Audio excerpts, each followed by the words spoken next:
Nous l'avons déjà produit puisque notre marque sœur Swatch a fait la Swatch Paparazzi en 2005. Nous-mêmes en Tissot, nous avons fait la Tissot IT avec la technologie tactile également en 2005 avec le système MSN. Et nous n'avons pas rencontré un grand succès parce qu'il y avait déjà un problème de connectivité avec les fréquences radio. Et au jour d'aujourd'hui, on y travaille. Peut-être qu'on dirait quelque chose, mais surtout ce que nous ne voulons pas, c'est de la gadgetisation. Et on ne veut pas être dépendant de qui que ce soit. Donc c'est un petit peu ça le problème. C'est qu'aujourd'hui, vous devez être relié au même appareil ou à un même réseau. Et perdre notre indépendance, on n'est pas d'accord. Par exemple, ce qu'on a fait chez Tiger, on a acheté des smartwatches, on les a testés, on les a regardés, on les a observés. Pour le moment, mon avis, c'est que la technologie n'est pas encore suffisamment au point pour apporter un vrai bénéfice aux clients.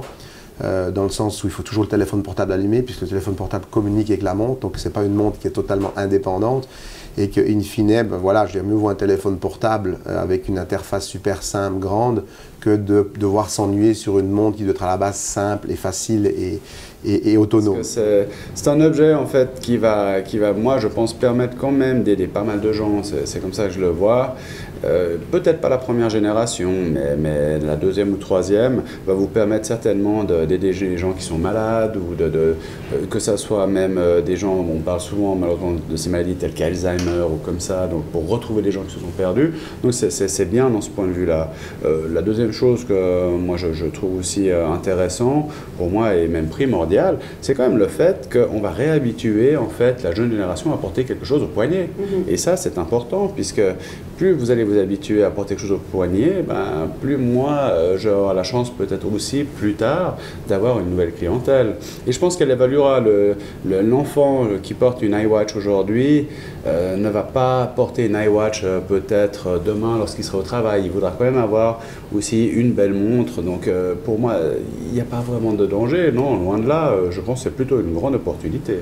Bon, c'est une réalité déjà au niveau de l'horlogerie, puisque Samsung est devenu, avec un produit, et Apple est en train de travailler très sérieusement dessus.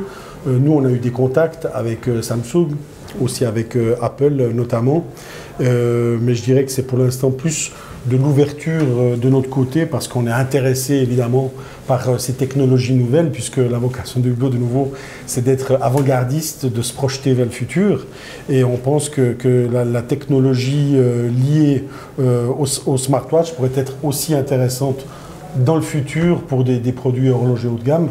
Je dirais qu'aujourd'hui l'impact éventuel qu'elle pourrait avoir se fait évidemment plus sur des montres entrée de gamme, je dirais. Donc il faudra voir ce que ça va donner dans un futur relativement proche là. Mais comment vous l'imagineriez finalement cette smartwatch? Pour nous, je dirais, on est vraiment l'apport, disons, électronique, revoir ça un petit peu différemment et amener, je dirais, une nouvelle fusion entre le mécanique et l'électronique, où l'électronique serait un serviteur du mécanique, ou par exemple, on pourrait imaginer sur le problème de la précision des montres mécaniques, puisqu'elle varie quand même de plusieurs secondes par jour, d'avoir une aide électronique pour faire des corrections, par exemple, au niveau de la précision. Ça pourrait être quelque chose d'intéressant à explorer, et sur des choses comme ça qu'on travaille, plus sur l'utilisation d'une électronique pour améliorer certaines je dirais, points de faiblesse du mécanique, par exemple.